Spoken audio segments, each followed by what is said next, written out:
நான் உடைக்கப்படுவது சித்தம் என்றால் உடைகிறேன் ஐயா.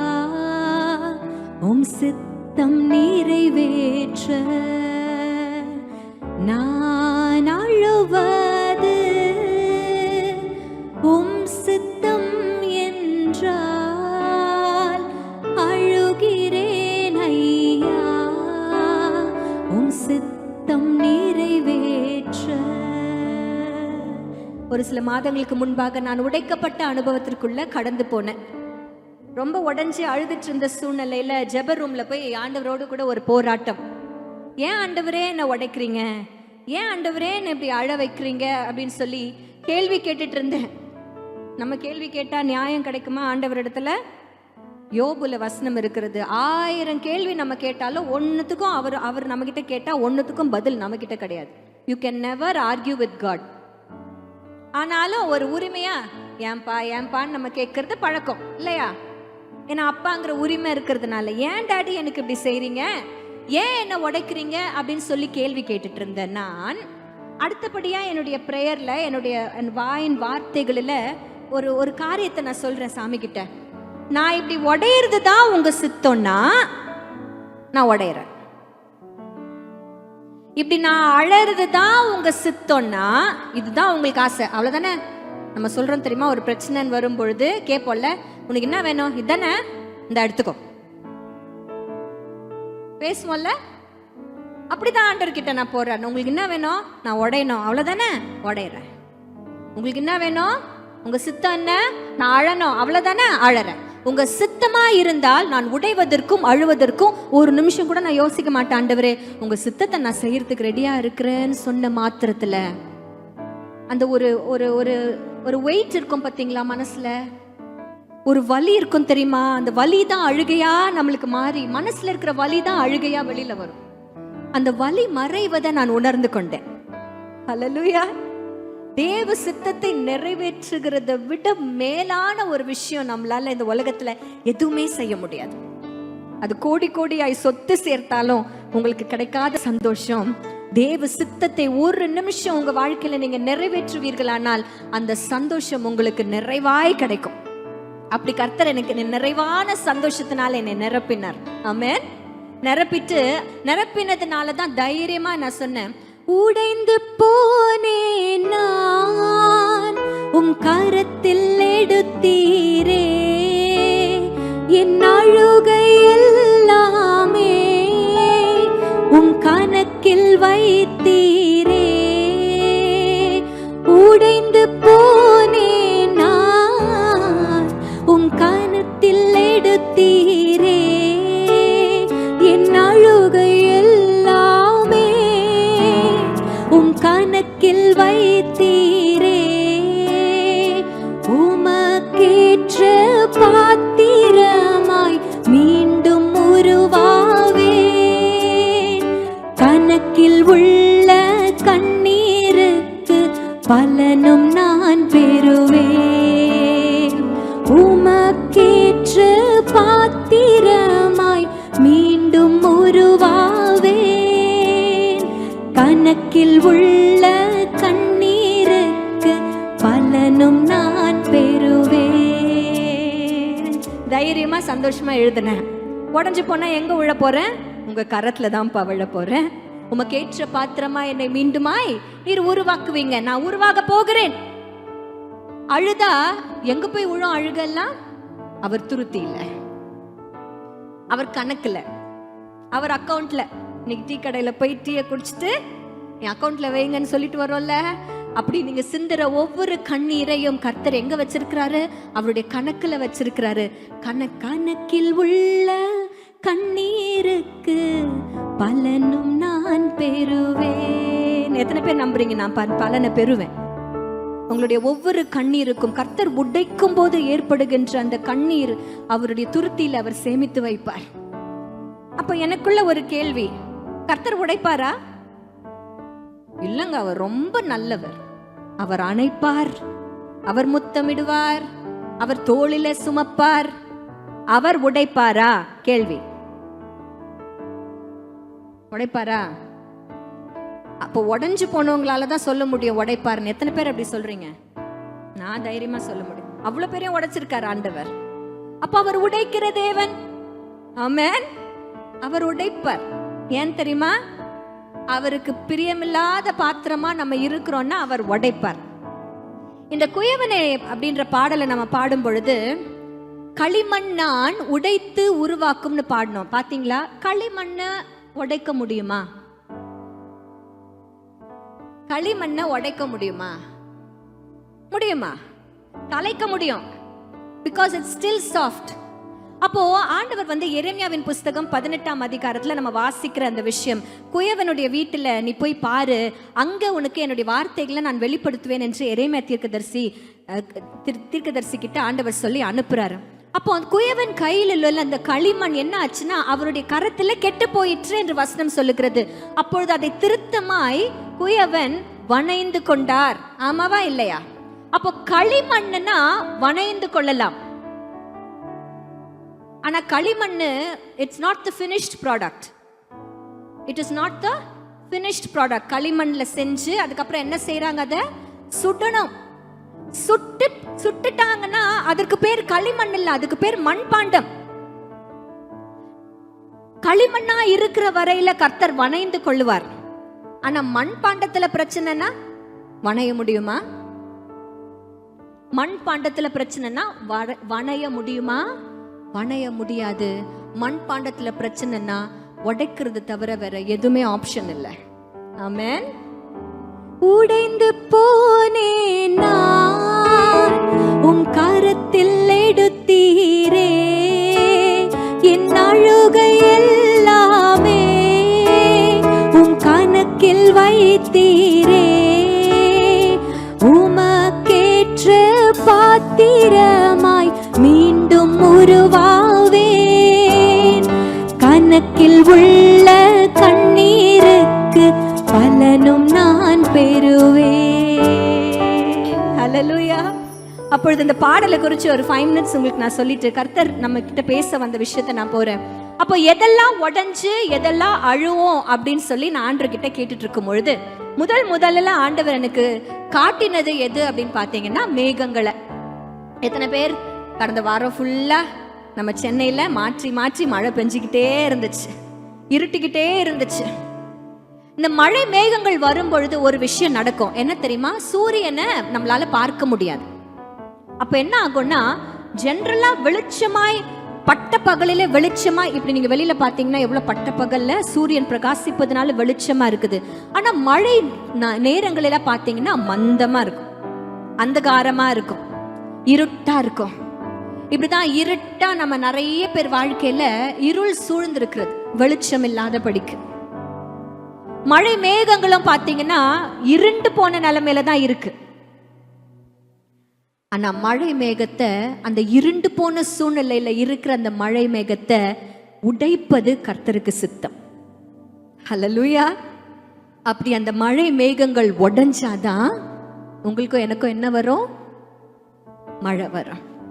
மேகமே கருமேகமே நீ இருளாய் போனாயோ, சுமைகளை பல சுமந்து நீ உன்னில் வெளிச்சம் இழந்தாயோ, மேகமே கருமேகமே நீ இருளாய் போனாயோ, சுமைகளை பல சுமந்து நீ உன்னில் வெளிச்சம் இழந்தாயோ, நீ உடைவது அவர் சித்தம் நிறைவேறட்டும் அது நித்தம், நீ உடைவது அவர் சித்தம் நிறைவேறட்டும் அது நித்தம், உன் அழகை எல்லாம் ஆசீர்வாத அழகு மழையாகும், உன் கண்ணீர் எல்லாம் கவலை போக்கும்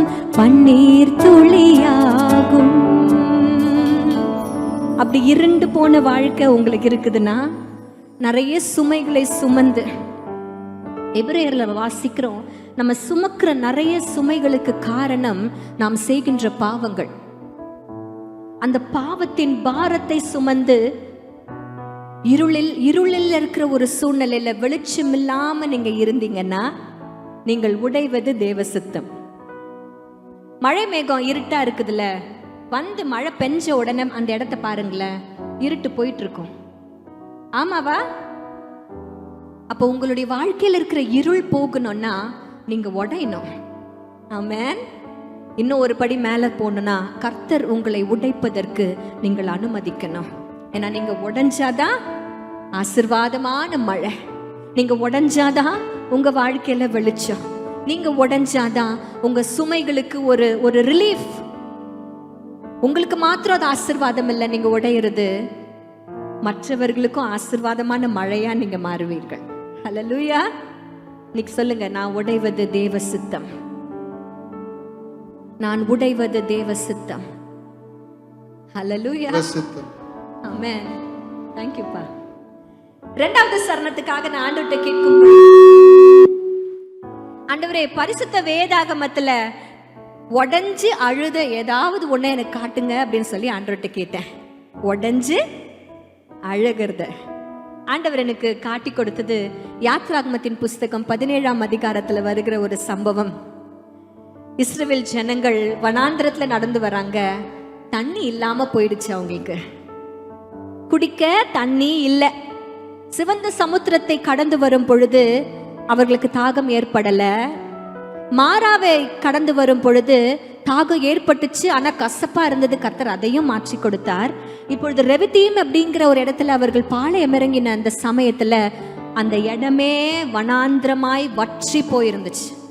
அவர்களுக்கு குடிக்க தண்ணீர் இல்லைன்னா அந்த இடம் எப்படிப்பட்ட இடம்? வறட்சி நிறைந்த ஒரு இடம். There was dryness everywhere. இன்றைக்கு நம்ம வாழ்க்கையில நிறைய வறட்சிகள் இருக்கிறது, ட்ரைனஸ். எல்லாம் இருக்கிற மாதிரி இருக்கு, ஆனா ஒண்ணுமே இல்லாத ஒரு சூழ்நிலை, ஏதோ ஒரு வறண்டு போன காய்ந்து போன நிலைமையில இருக்கிற வெடிப்பு நிறைகிற ஒரு சூழ்நிலை. ஐ எம் சோ ட்ரை அப்படிங்கிற ஒரு நிலைமையில நீங்க இருப்பீங்கன்னா நீங்கள் உடைவது தேவ சித்தம். ஹல்லேலூயா. அப்படிதான் ஒன்று, அந்த வறட்சியான சூழ்நிலையில இருந்த ஒரு கண்மலைய கர்த்தர் உடைக்க சித்தம் கொண்டார். ஆமென். கண்மலை உடைஞ்சிச்சா? எப்படி உடைஞ்சது? மண்டையிலே ஒன்று போட்டார் ஆண்டவர். மோசே கிட்ட போய் கோலை எடுத்துட்டு போயிட்டு கண்மலையை பார்த்து, இன்னைக்கு கூட நிறைய வாங்குறோம் நம்ம மண்டையிலேயே. எத்தனை பேர் வாங்குறீங்கன்னு தெரியல, நான் நிறைய வாங்குறேன். ஹல்லேலூயா. அந்த கண்மலை உடைந்ததுனால நான் கற்பனை பண்ணிட்டு இருந்தது, நம்ம யாரா அடிச்சுட்டா என்ன வரும் முதல்ல நம்மளுக்கு, அப்படிதான் அது அழ ஆரம்பிச்சது. ஆனா அதனுடைய அழுகை எதுவாய் மாறினது தெரியுமா? அத்தனை ஜனங்களுடைய தாகத்தை தீர்க்கிற தண்ணீராய் அது மாறியது. ஆமென். மலையே கண்மலையே நீ காய்ந்து போனாயோ, வறட்சிகள் பல சூழ்ந்ததால் நீ வறண்டு தவித்தாயோ. மலையே கண்மலையே நீ காய்ந்து போனாயோ, வறட்சிகள் பல சூழ்ந்ததால் நீ வறண்டு தவித்தாயோ. நீ உடைவது அவர் சித்தம், நிறைவேறட்டும் அது நித்தம். நீ உடைவது அவர் சித்தம், நிறைவேறட்டும் அது நித்தம். உன் அழுகை எல்லாம் தாகம் தீர்க்கும் தண்ணீர் தடமாகும். உன் கண்ணீர் எல்லாம் தேவ சமூகத்தின் சாட்சியாய் மாறும். அல்லேலூயா. அப்ப கடைசியா ஒரு பிரச்சனை வந்துச்சு. அவங்க புலம்பல், எங்க ஐயா வந்ததுல இருந்து சொல்லிக்கிட்டு இருக்கிறார், நிறைய புலம்பல் பாடல்களை பாடிக்கொண்டிருக்கிறோம். ஏன்னா நம்ம முற்பிதாக்கள் அப்படிதான். யாரு? இஸ்ரவேல் ஜனங்க எந்த நேரமும் புலம்பல் தான். அவர்கள் புலம்பிக் கொண்டிருந்த ஒரு விஷயம் என்ன தெரியுமா? எங்களுக்கு தாகமா இருக்குது, எங்க கிட்ட தண்ணி இல்லை, தண்ணி இல்லை, தண்ணி இல்லை. இதற்காகவா எங்களை இந்த வனாந்திரத்துல கொண்டு வந்தீங்க? மோசே கிட்ட கேட்கிறாங்க. இதுல நாங்க எகிப்திலேயே நாங்க நல்ல தண்ணீரை குடிச்சிருப்போமே, எகிப்திலே நாங்க நல்ல சாப்பாடை சாப்பிட்டுருப்போமே, இங்க எங்களை வனாந்திரத்துல கொண்டு வந்து எங்களை சாகடிக்க வரீங்களா? உண்மையிலேயே கர்த்தர் எங்க கூட இருக்கிறாரா இல்லையா அப்படிங்கிற ஒரு பெரிய புலம்பல் பாட்டை பாடினாங்க இஸ்ரவேல் ஜனங்க. ஆனா என்றைக்கு அந்த கண்மல்ல உடைஞ்சு தண்ணி வெளில வந்துச்சோ, தேவ சமூகம், கர்த்தர் எங்க கூட தான் இருக்கிறாரு அப்படிங்கிற சாட்சி அந்த இடத்துல வெளிப்பட்டுச்சு. ஆமென். உன் அழுகை எல்லாம் தாகம் தீர்க்கும் தண்ணீர் தடமாகும், உன் கண்ணீர் எல்லாம் தேவ சமூகத்தின் சாட்சியாய் மாறும். இன்றைக்கு கூட கர்த்தர் என்னோடு கூட இல்லை, நான் வறண்டு போய் காணப்படுகிறேன் அப்படின்னு சொல்லி ஒருவேளை புலம்பிக் கொண்டிருப்பீங்கன்னா, இன்றைக்கு நீங்கள் உடைவது தேவ சித்தம். நீங்க உடைஞ்சிங்கன்னா உங்களுக்கு உள்ள இருந்து புறப்படுகிற அழுகை அது ஆசீர்வாதமாய் மாறும். உங்களுக்குள்ள இருந்து புறப்படுகிற கண்ணீரும் அழுகைகளும் தேவ சமூகத்தின் சாட்சியாய் அது மாறும். ஆமென். கணக்கில் உள்ள கண்ணீர்னா இதுதான். என்ன பலன்? சாட்சி தான் பலன். இன்றைக்கு ஒருத்தர் வந்து சாட்சி சொன்னாங்க, ஒவ்வொரு நாளும் கர்த்தர் உங்களை சாட்சி சொல்ல வைப்பார். அதற்கு நீங்க உடையணும். எத்தனை பேர் உண்மையா வாஞ்சியா இருக்கீங்க, அப்பா என்ன உடையுங்கப்பா? ஹல்லேலூயா. உடைவது அவர் சித்தமா இருந்துச்சுன்னா, நீங்க உடைக்க ஒப்பு கொடுக்கும் பொழுது நீங்கள் ஆசீர்வாதமா இருப்பீர்கள். ஹல்லேலூயா. இந்த மண்பாண்டம் உடையறத பத்தி பரிசுத்த வேதாகமத்துல 3 இடங்களில் போடப்பட்டதை நான் பார்த்தேன். மண்பாண்டத்தை ஆண்டவரே கட்டளை கொடுக்கிறாரு, அந்த மண்பாண்டம் உடைக்கப்பட வேண்டும். ஹல்லேலூயா. அப்போ எந்தெந்த இன்ஸ்டன்சஸ்லாம் ஆண்டவர் இதை சொல்றார் அப்படின்னு சொல்லி நான் வாசிக்கும் பொழுது, லேவியராகமத்தின் புஸ்தகத்துல ஆசாரியர்களுக்கு என்று கர்த்தர் நியாய பிரமாணத்தை கொடுக்கும் பொழுது, நீ இப்படிதான் செய்யணும் இப்படிதான் செய்யணும் அப்படின்னு ஒரு சில காரியங்களை அவர்களுக்கு இன்ஸ்ட்ரக்ஷன்ஸா கொடுக்க ஆரம்பிச்சார். அப்போ கொடுக்கும் பொழுது 3 இடங்களில் அந்த மண்பாண்டத்தை உடைச்சிடணும் ஆண்டவர் சொல்றார். முதல் இடம் லேவியராகமத்தின் புஸ்தகம் 7ஆம் அதிகாரம் 28ஆம் வசனத்துல பாவ நிவாரண பலி என்று ஒன்றை செலுத்தும்படியாய் கர்த்தர் இன்ஸ்ட்ரக்ஷன்ஸ் கொடுக்கிறார் ஆசாரியர்களிடத்துல. பாவ நிவாரண பலி. இப்போ நான் பலியை குறித்து நான் பேச போகல, ஆனா அந்த பலி செலுத்தும் பொழுது மாம்சத்தை சமைப்பார்கள். என்ன பண்ணுவாங்க? மாம்சத்தை சமைப்பார்கள். ஒன்று, மண்பாண்டத்துல நீங்க சமைச்சீங்கன்னா அந்த மண்பாண்டத்தை ஆண்டவர் சொல்றாரு உடைச்சிடணும்ட்டு. ஒருவேளை நீங்க செப்பு பாத்திரத்துல நீங்க சமைப்பீங்கன்னா அதை நீங்க நல்லா விளக்கி நல்ல தண்ணீர் வச்சு நல்லா கழுவிடலாம் அப்படின்னு இன்ஸ்ட்ரக்ஷன் சொல்றாரு. ஃபார் ஃபியூச்சர் யூஸ், அடுத்தபடியான யூசேஜுக்கு ஆண்டவர் சொல்ற இன்ஸ்ட்ரக்ஷன்ஸ் என்ன? அந்த மாம்சத்தை ஒருவேளை நீ மண்பாண்டத்துல சமைப்பேன்னா அந்த மண்பாண்டத்தை நீ கழுவி யூஸ் பண்ண கூடாது, அதற்கு பதிலாய் அது உடைக்கப்பட வேண்டும் என்று கர்த்தர் சொல்லி. ஏன் அப்படின்னு நம்ம எப்ப யோசிச்சிருக்கீங்களா? ஏன் அப்படி தெரியுமா? ஏன் தெரியுமா? அந்த மாமிசத்தை சமைக்க சமைக்க என்ன பொருள் அந்த பாத்திரத்துல அந்த மண்பாண்டத்துல இருக்குதோ அந்த பொருளினால அந்த மண்பாண்டம் ஊறி போயிருக்கும். அந்த மண்பாண்டத்திற்குள்ள என்ன பொருள் இருக்கோ அந்த பொருளினால அந்த மண்பாண்டம் ஊறி போயிருக்கும்.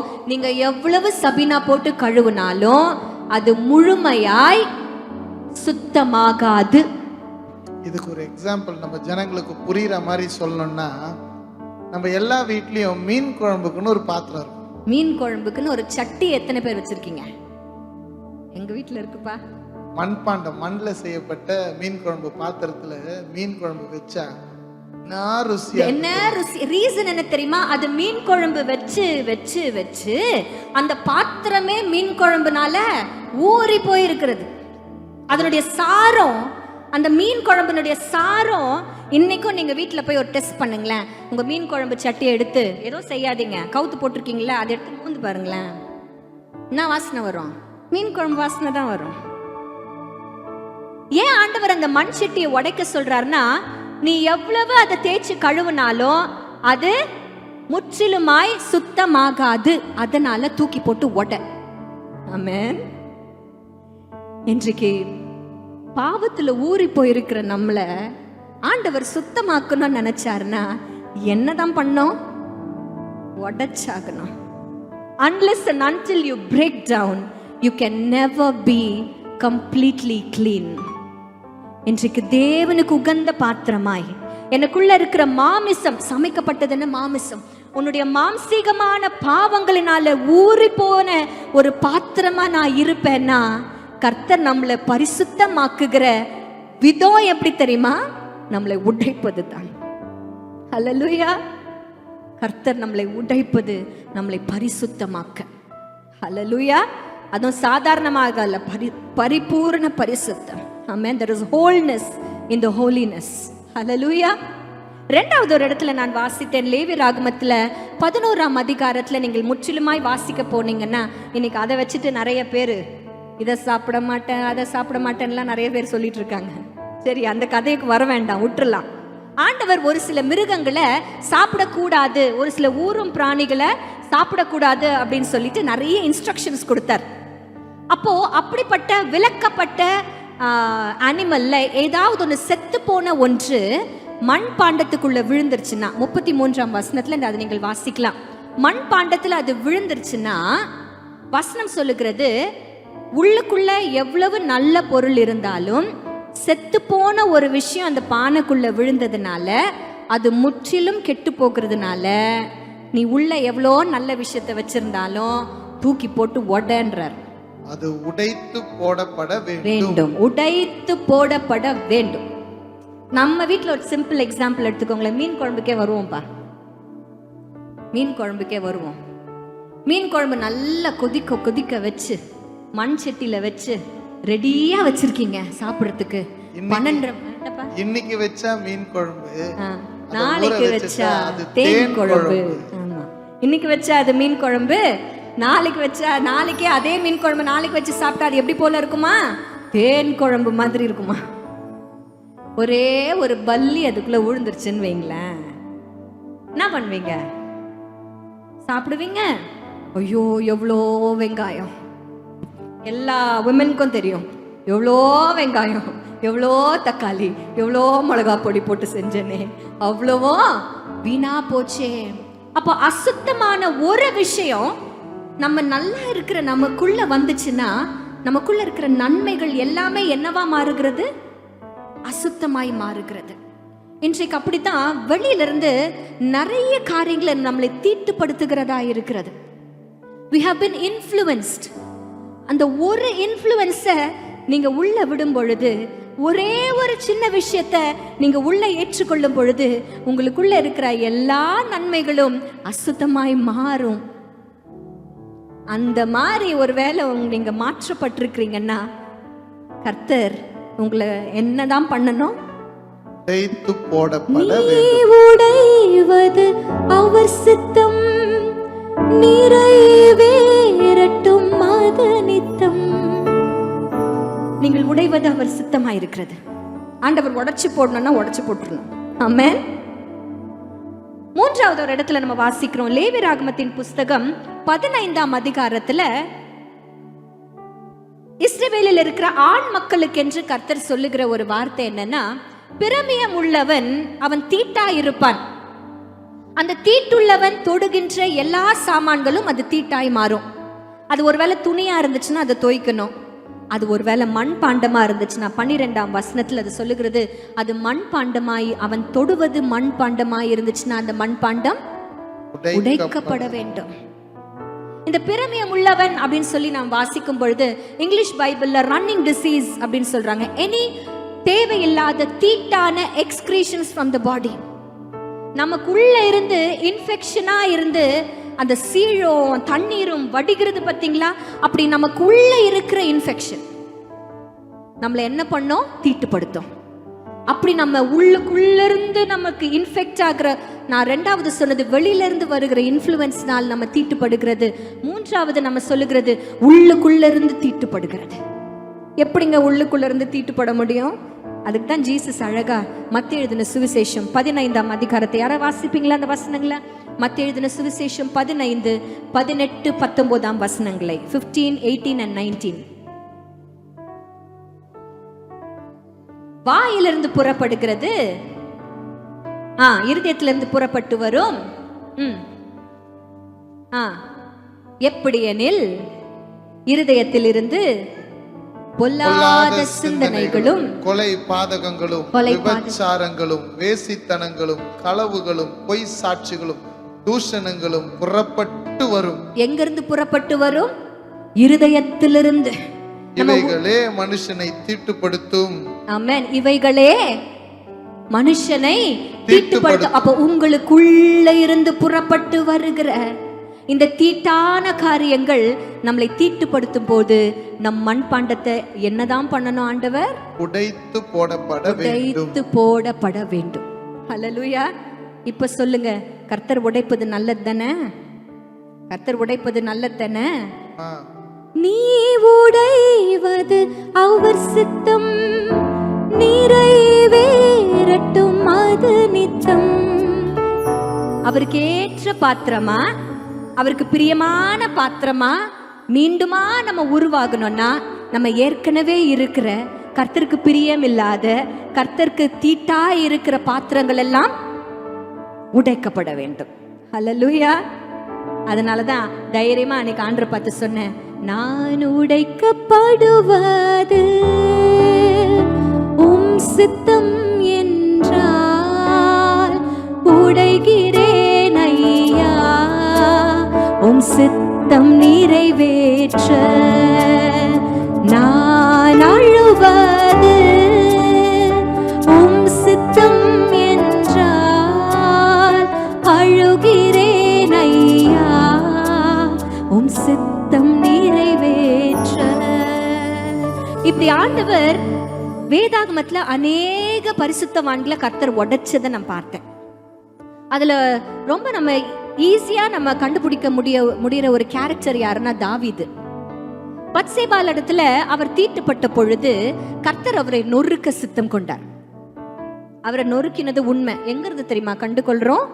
சங்கீதங்களின் புஸ்தகம் 51ஆம் அதிகாரத்தை நீங்க திரும்பி வச்சுக்கிட்டீங்கன்னா அதுல அவர் சொல்றாரு, சங்கீதம் 51 தாவீது சொல்றாரு, நீர் நொறுக்கின எலும்புகள் இருக்கு பாத்தீங்களா, 8ஆம் வசனம்.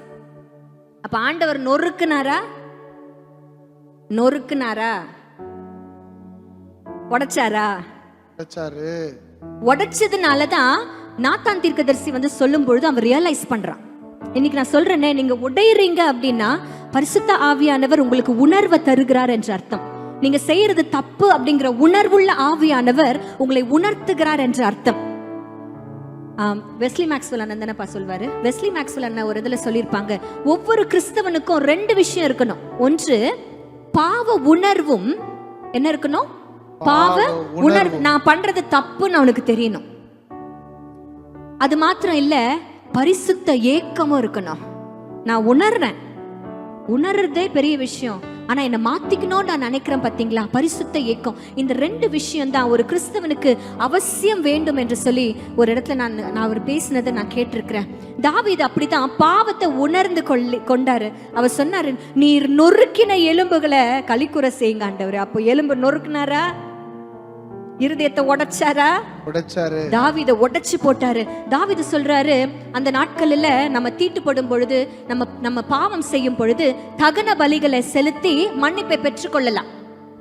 அப்படிதான் மோசேன் ஒவ்வொரு லாவுமே சொல்லுது. யூ கேன் கிவ், உங்களுக்கு பலி செலுத்திட்டு நீங்க மன்னிப்பை பெற்றுக்கொள்ளலாம். ஆனால் வசனத்தின்படி தாவீது சொல்றாரு 16ஆம் வசனத்துல, பலியை நீர் விரும்புகிறதில்லை, விரும்பினால் செலுத்துவேன். ஆண்டவருக்கு பலியே விருப்பம் இல்ல. நீ அங்க ஒரு பலியும் உமக்கு பிரியமானதல்ல, தகன பலியும் உமக்கு பிரியமானதல்ல. தேவனு கேட்கும் பலிகள். நல்லா அண்டர்ஸ்டாண்ட் பண்ணிட்டாரு தாவீது.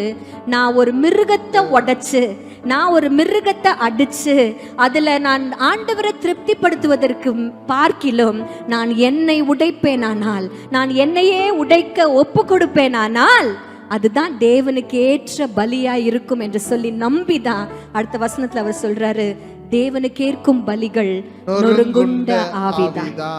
தேவனே, நொறுங்குண்டதும் நறுங்குண்டதுமான இருதயத்தை நீர் புறக்கணி.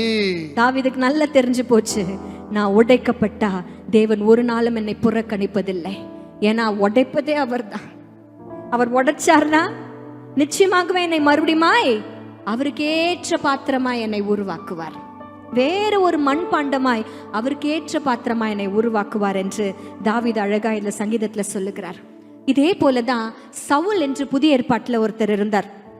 அவருக்குள்ள நிறைய தீட்டான காரியங்கள் கண்டுபிடிக்கப்பட்டுச்சு. அதை அவரே சொல்றார். அப்போஸ்தலர்ல என்று நினைக்கிறேன், அப்போஸ்தலர்ல 26ஆம் அதிகாரத்தை திருப்பி வைத்துக் கொள்ளுங்கள். அப்போஸ்தலர் 26. அதுல அகிரிப்பா கிட்ட பேசும்போது பவுல் ஏற்கனவே அப்போஸ்தலர் 9ஆம் அதிகாரத்துல நடந்த சம்பவங்களை எல்லாம் குறித்து மறுபடியும் அவர்கிட்ட ரிசைட் பண்றார், நரேட் பண்றார், என்னெல்லாம் நடந்துச்சு, தமஸ்குக்கு போற வழியில கர்த்தர் என்னை எப்படியெல்லாம் சந்திச்சார் அப்படின்னு சொல்லும் பொழுது 9ஆம் வசனத்துல அவர் சொல்றாரு, முன்னே நானும் நஸ்ரேனாகிய இயேசுவின் நாமத்திற்கு விரோதமாய் அநேக காரியங்களை நடப்பிக்க வேண்டும் என்று நினைத்திருந்தேன். ஆண்டவருக்கு விரோதமாய் பாவம் செய்தவன் யாரு? சவுல். அவர் என்னெல்லாம் செஞ்சாரு? எருசலேமிலும் பிரதான ஆசாரியர்களிடத்தில் அதிகாரம் பெற்று பரிசுத்தவான்களில் அநேகரை சிறைச்சாலையில அடைத்தேன். அவர்களை கொலை செய்யப்படுகையில் நானும். அப்ப கொலை பாதகத்துக்கு ஏதுவாய் இருந்தது, தீட்டுள்ள மனுஷனாய் காணப்பட்டது யாரு? சவுல். சகல ஜெப ஆலயங்களிலும் நான் அவர்களை அநேகம் தரம் தண்டித்து தேவ தூஷணம் சொல்ல கட்டாயப்படுத்தினேன். ஆமென். ஆண்டவருக்கு விரோதமான பாவத்தை செய்தவர் சவுல். ஆனா கர்த்தர் அவரை உடைக்க சித்தம் கொண்டார். ஆமென். எங்க தெரியுமா? தமஸ்குவுக்கு போற வழியில ஒரு சடுதியாய் வானத்திலிருந்து ஒரு வெளிச்சம் உண்டாகி நல்ல ஜம்முன்னு போய்கிட்டு இருந்தவர் சவுல் எங்க விழ தள்ளப்பட்டார்? தரையில. God broke down Saul. ஏன் அவன் பிரேக் டவுன் ஆனான்னு தெரியுமா? அவர் பிரேக் டவுன் ஆனது வேறொரு மனுஷனாய் அவனை மாற்றுவதற்கு. சவுலாய் நீ இருப்பது எனக்கு பிரியமில்ல, உன்னை நான் உடைச்சு பவுலாய் மாற்றுவேன் என்று கர்த்தர் சித்தம் வைத்திருந்ததுனால. ஆமென். நீ உடைவது அவர் சித்தம். இன்னைக்கு தைரியமா சொல்லுங்க, நிறைவேறட்டும் அது நித்தம். நீ உடைவது அவர் சித்தம், நிறைவேறட்டும் அது நித்தம். அவர் உடைக்க சித்தம் கொண்டாருன்னா சவுலாய் இருக்கிற ஒவ்வொருத்தரும் பவுலாய் மாறுவோம். ஆமென். அது தெரிஞ்சுதான் அவர் கீழே தரையில விழுந்த உடனே, நீ துன்பப்படுத்துகிற இயேசு நானே என்று அந்த சத்தம் கேட்ட உடனே சவுல் இன்னும் பவுலா மாறல, இல்ல மாறிக்கிட்டே இருக்கிறாரு. இன்பிட்வீனான ஒரு ஸ்டேட்ல சொல்றாரு, ஆண்டவரே நான் என்ன செய்ய? அப்போ அந்த உடைக்கப்பட்ட சவுலுக்கு தான் நல்லா ரியலைஸ் பண்ணது என்ன தெரியுமா? நான் போறது, நான் செய்யறது தேவ சித்தம் இல்ல, நான் செய்ய வேண்டிய தேவ சித்தம் வேற என்னமோ இருக்கு. நீ உடைக்கப்படும் பொழுதுதான் தேவ சித்தத்தை நீ செய்யல அப்படிங்கறத நீ ரியலைஸ் பண்ணுவ. நான் பண்ணேன். கர்த்தர் என்னை உடைக்கும் பொழுதுதான் நான் போற பாதை சரியில்லை என்பதை நான் திருத்திக் கொண்டேன். நான் போக வேண்டிய பாதையில நான் போகாத படிக்கு வேற பாதையில போயிட்டு இருக்கிற அப்படின்ற ரியலைசேஷன் எப்ப தெரியுமா வந்துச்சு? என்னைக்கு ஆண்டவர் என்னை உடைக்க சித்தம் கொண்டாரோ அன்னைக்கு. ஆமென். இன்றைக்கு கர்த்தர் உங்களை உடைக்கிறாருன்னா தேவ சித்தத்தை நீங்க அறிந்து கொள்ள போறீங்க சீக்கிரத்துலன்னு அர்த்தம். உங்களுடைய திசையை அவர் மாற்ற போகிறார் என்ற அர்த்தம். ஆண்டவரை விட்டு விலகி போயிட்டு இருக்கிற உங்களை கர்த்தர் அவரிடம் உங்களை திருப்ப போகிறார் என்ற அர்த்தம். ஆமென். அப்படிதான் கர்த்தர் சவுலை பவுலாய் அவர் திருப்பினார். 3 நாட்கள் மகன் உடைக்கப்பட்டான், கண்ணு தெரியல. நான் அடிக்கடி சொல்வேன் ஒரு விஷயம், 3 நாட்களும் கண்ணு தெரியாதவர்களால வெளி உலகத்தை பார்க்க முடியாது. எஸ். ஆனா கண்ணு தெரியாதவர்களால மாத்திரமல்ல, இன்றைக்கு ஒரு 5 நிமிஷம் நீங்க கண்ணை மூடி வச்சிருந்தாலும் you can look into yourself.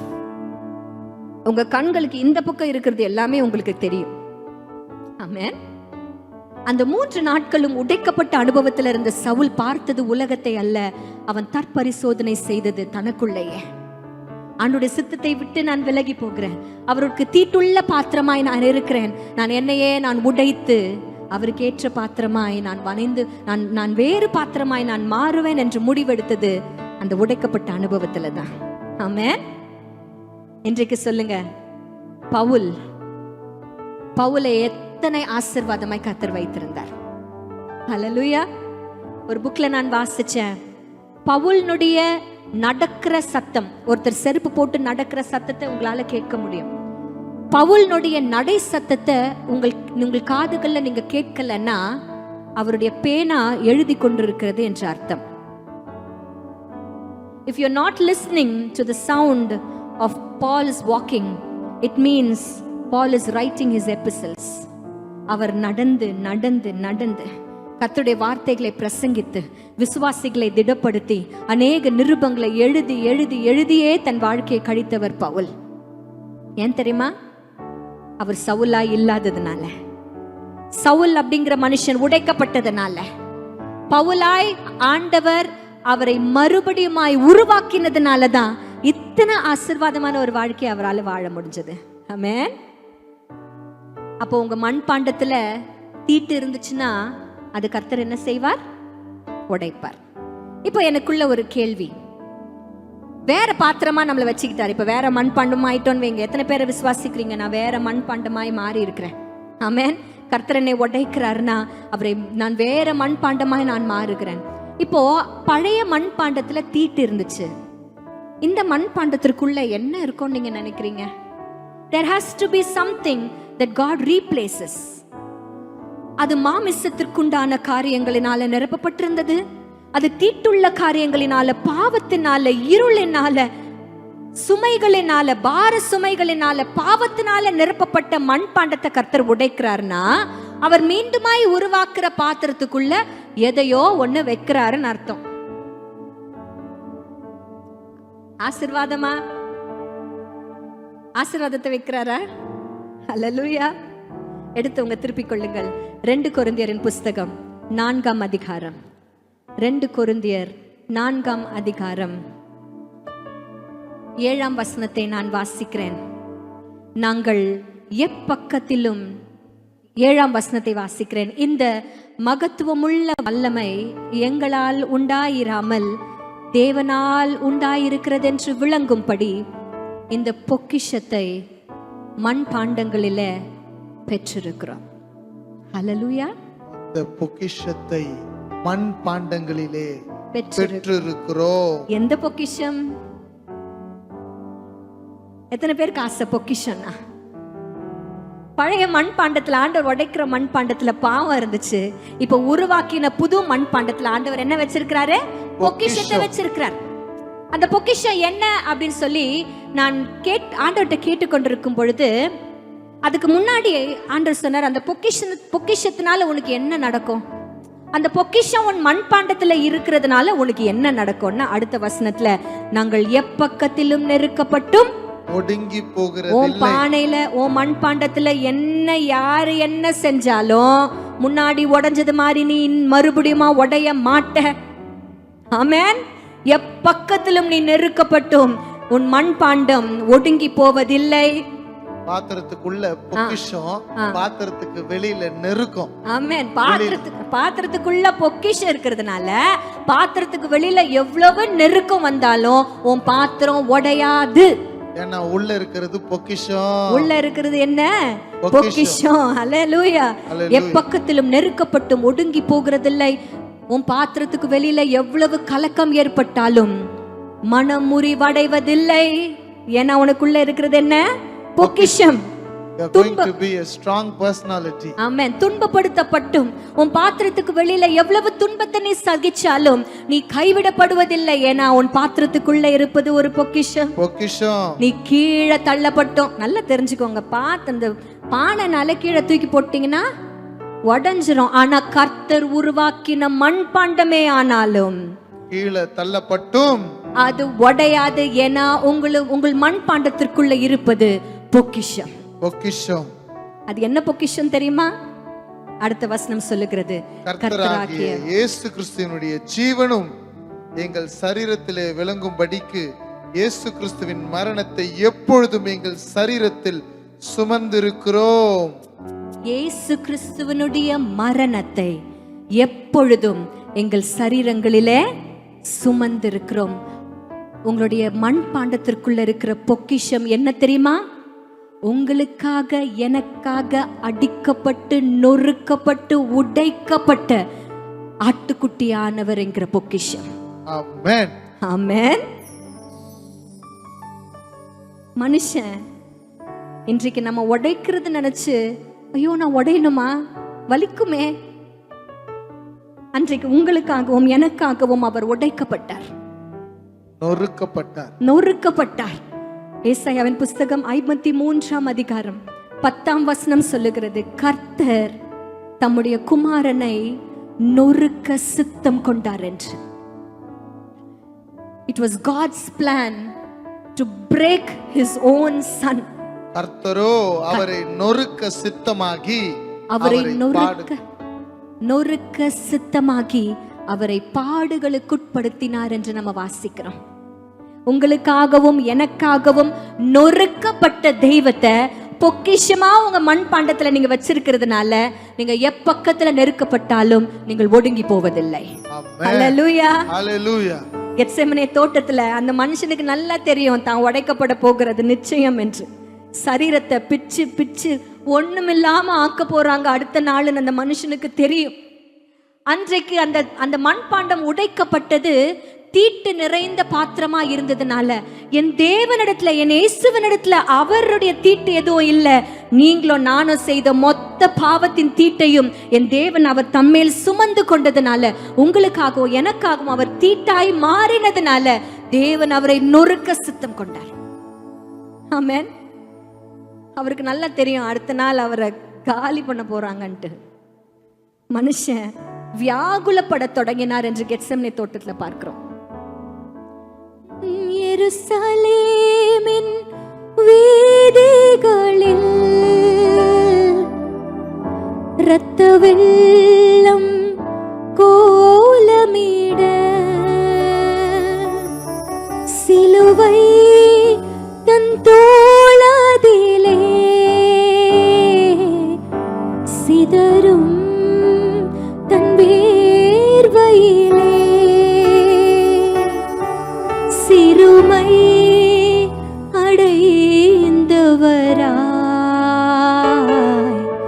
நிந்தனை பல சகித்தார். சிறுமை அடைந்தவராய் தான் நொறுக்கப்பட போகிறது அந்த தேவ ஆட்டுக்குட்டியானவருக்கு நல்லா தெரியும்.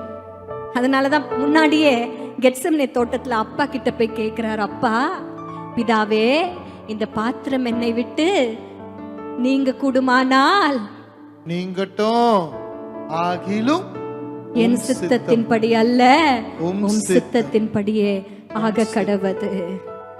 அன்றைக்கு அடிக்கப்பட்ட ஆட்டுக்குட்டியானவர், நொறுக்கப்பட்ட ஆட்டுக்குட்டியானவரை தான் இன்றைக்கு பொக்கிஷமா நம்முடைய உருவாக்கப்பட்ட மண்பாண்டத்திற்குள்ள வச்சிருக்கிறோம். அவர் அடிக்கப்பட்டதுனால, அவர் நமக்கு பொக்கிஷமா இருப்பதுனால இந்த மண்பாண்டத்தை யார் என்ன செய்யணும் நினைச்சாலும் ஒண்ணும் நடக்காது. சுத்தி நெருக்க தான் முடியும், ஆமா ஒடுக்க தான் முடியும், ஆனா உடைக்க ஒருவராலையும் முடியாது. ஏன்னா அவர் நமக்குள்ளே கிருபையினாலையும் சத்தியத்தினாலையும் நிறைந்தவராய் பொக்கிஷமாய் வாசம் செய்கிறார் கர்த்தர். ஆமென், ஆமென். அந்த பொக்கிஷத்தை நீங்க பெற்றுக்கொள்ளும்படியாய், அந்த மரணத்தினால் உண்டான ஜீவன் உங்களுக்குள்ள பொக்கிஷமாய் இருக்கிறத அவர் நமக்கு பெற்றுக்கொள்ளும்படியாய் அவர் அடிக்கப்பட்டார், அவர் உடைக்கப்பட்டார், அவர் உடைக்கப்பட்டார். வெண்கல கதவுகள் உடைஞ்சாதான், இருப்பு தாழ்பால்கள் முறிக்கப்பட்டாதான் பொக்கிஷம் கிடைக்கும். அதை நீங்க முறிக்கணும்னு அவசியம் இல்லை, நீங்க உடைக்கணும்னு அவசியம் இல்லை. அவர் தன்னையே உடைக்க ஒப்பு கொடுத்ததுனால அந்த பொக்கிஷத்தை உங்க மண்பாண்டங்களில் நீங்க வைத்திருக்கிறீர்கள். ஆமென். பெனட் என்கிட்ட போன வாரத்துல நாங்க மூணார் போயிட்டு வரும்பொழுது நிறைய பேசிட்டு வந்தோம். கார்ல வரும்பொழுது மெசேஜ் குறித்து நான் சொல்லிட்டு இருக்கும்போது, அக்கா நீங்க ஏன் ரெவலேஷன்ஸ் பத்தி ஏதோ எடுக்கிறது இல்லை, நீங்களும் மாமாவும் வெளிப்படுத்தின விசேஷத்தில் இருக்கிற ஏதாவது காரியத்தை குறித்து ஏன் நம்ம டிஸ்கஷன் கொண்டு வர்றதில்ல, இனி வரப்போகிற நாட்களை குறித்ததான காரியங்களை நம்ம பண்ணணுமே அப்படின்னு சொல்லி அவன் பேசி இருந்தான். இன்றைக்கு நான் உடைக்கப்படுகிற அனுபவத்தை குறித்து நான் வாசிக்கும் பொழுது ஆண்டவர் எனக்கு வெளிப்படுத்தின விசேஷம் 5ஆம் அதிகாரத்தை எனக்கு திருப்பி வைத்து கொடுத்தார். ஒரு புஸ்தகம் இருந்தது, அந்த புஸ்தகம் 7 முத்திரைகளினால முத்திரிக்கப்பட்டிருந்துச்சு. அந்த முத்திரைகளை உடைப்பதற்கு ஒரே ஒருத்தருக்கு தான் தகுதி இருந்துச்சு, ஆட்டுக்குட்டியானவருக்கு மாத்திரமே அந்த தகுதி இருந்தது. அதுவும் அந்த ஆட்டுக்குட்டியானவர் சாதாரண ஆட்டுக்குட்டியானவர் அல்ல, 6ஆம் வசனம் சொல்லுகிறது, அப்பொழுது இதோ அடிக்கப்பட்ட வண்ணமாயிருக்கிற ஒரு ஆட்டுக்குட்டி சிங்காசனத்திற்கும் நமக்கும் ஜனங்களுக்கும் மூப்பர்களுக்கும் மத்தியிலே நிற்க கண்டேன். ஆமென். அவர் எப்படிப்பட்ட ஆட்டுக்குட்டியானவர்? அடிக்கப்பட்ட ஆட்டுக்குட்டியானவர். If you go and see Google images for this, இந்த வசனத்துக்கு போய் நீங்க Google images போய் நீங்க பாத்தீங்கன்னா ஒரு ஆட்டுக்குட்டியை பார்ப்பீங்க. அதுல கழுத்துல இருந்து ரத்தம் வருகிறத பார்ப்பீங்க. அப்படியே குற்றுயிராய் உங்களுக்காகவும் எனக்காகவும் குற்றுயிராக்கப்பட்ட என் ஆண்டவராகிய இயேசு கிறிஸ்து என்னும் ஆட்டுக்குட்டியானவரால மாத்திரம்தான் முத்திரைகளை உடைக்க பாத்திரம் உண்டு. Amen. Because he is the one who was broken and he is the one who can break you. Amen. இன்றைக்கு ஆண்டவரை பார்த்து கேளுங்க, அப்பா இன்றைக்கு தீட்டு நிறைந்த பாத்திரமா இருக்கிற என்ன நீங்க உடைச்சிருங்கப்பா. இன்னொரு பாத்திரமாய் வணைந்து கொள்ளுங்க. உமக்கேற்ற பாத்திரமா என்னை வணைந்து கொள்ளுங்க. அந்த பாத்திரத்துக்குள்ள நான் அடிக்கப்பட்ட ஆட்டுக்குட்டியானவரை நான் பொக்கிஷமாய் நான் வைத்திருப்பேன். அப்போது அந்த பாத்திரத்துக்கு என்ன பிரச்சனை வந்தாலும், அது என்ன நெருக்கத்தை சந்திச்சாலும் அது உடையாது. ஆமென். நீ உடைவது அவர் சித்தம், நிறைவேறட்டும் அது நித்தம். நீ உடைவது அவர் சித்தம், நிறைவேறட்டும் அது நித்தம். உமக்கேற்ற பாத்திரமாய் மீண்டும் உருவாவேன். கணக்கில் உள்ள கண்ணீருக்கு பலனும் நான் பெறுவேன். உமக்கேற்ற பாத்திரமாய் மீண்டும் உருவாவேன். கணக்கில் உள்ள கண்ணீருக்கு பலனும் நான் பெறுவேன். ஒரு நிமிஷம் அப்படியே ஆண்டவர்கிட்ட உங்களே ஒப்பு கொடுங்கப்பா. நான் உடைக்கப்படுவதுதான் உங்க சித்தம்னா நான் உடையிற ஆண்டவரே, நான் உடைகிற ஆண்டவரே, நான் உடையிற ஆண்டவரே. எனக்குள்ளப்பா மாம்சம் ஊறி போயிருந்துச்சுன்னா என்னை உடையுங்க ஆண்டவரே. வெளியிலிருந்து நான் தீட்டுப்பட்டவனா இருப்பேன் என்றால் என்னை உடையுங்க ஆண்டவரே. எனக்கு உள்ள இருந்து என் இருதயத்துக்குள்ள இருந்து பொல்லாத சிந்தனைகளும் எல்லாவித தூஷணங்களும் புறப்பட்டு வந்திருக்கும் என்றால் என்னை உடையுங்க ஆண்டவரே. நீங்க எங்களை உடைப்பதை தவிர வேற எதுனாலையும் என்னை கம்ப்ளீட்டா சுத்தமாக்காத ஆண்டவரே. என்னை உடைச்சு உமக்கேற்ற பாத்திரமாய் வேறொரு பாண்டமாய் அப்பா உங்களுடைய பொக்கிஷத்தை என் பாண்டத்துல வைத்திருக்கிறவளாய் என்னை வேறொரு பாத்திரமாய் வணைந்து கொள்ளுங்க ஆண்டவரே. இயேசுவே, தடைகள் யாவும் நீக்கி என்னை தம்மை போல் மாற்றிடுமே.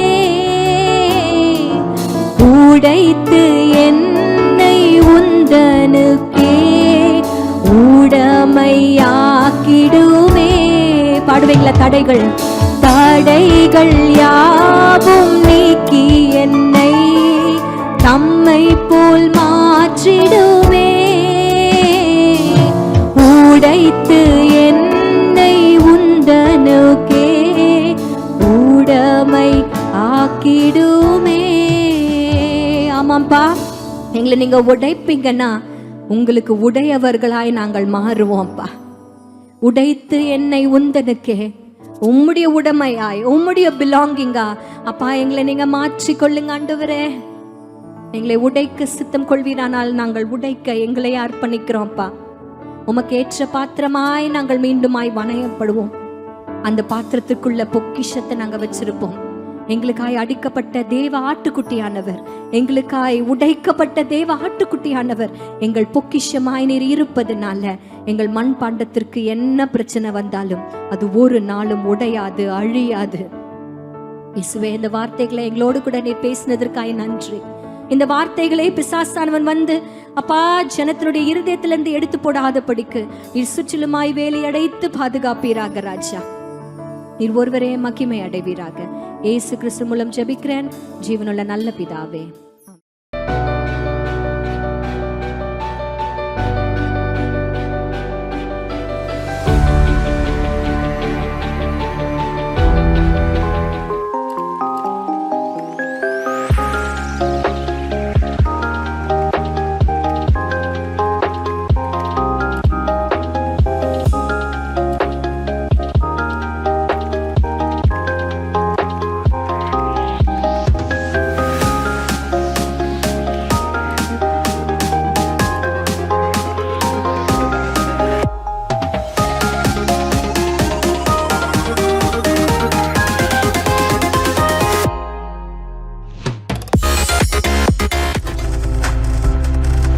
நீங்கள் பார்த்துக் கொண்டிருப்பது உங்கள் ஜாய் டிவி. உங்கள் துக்கம் சந்தோஷமாய் மாறும்.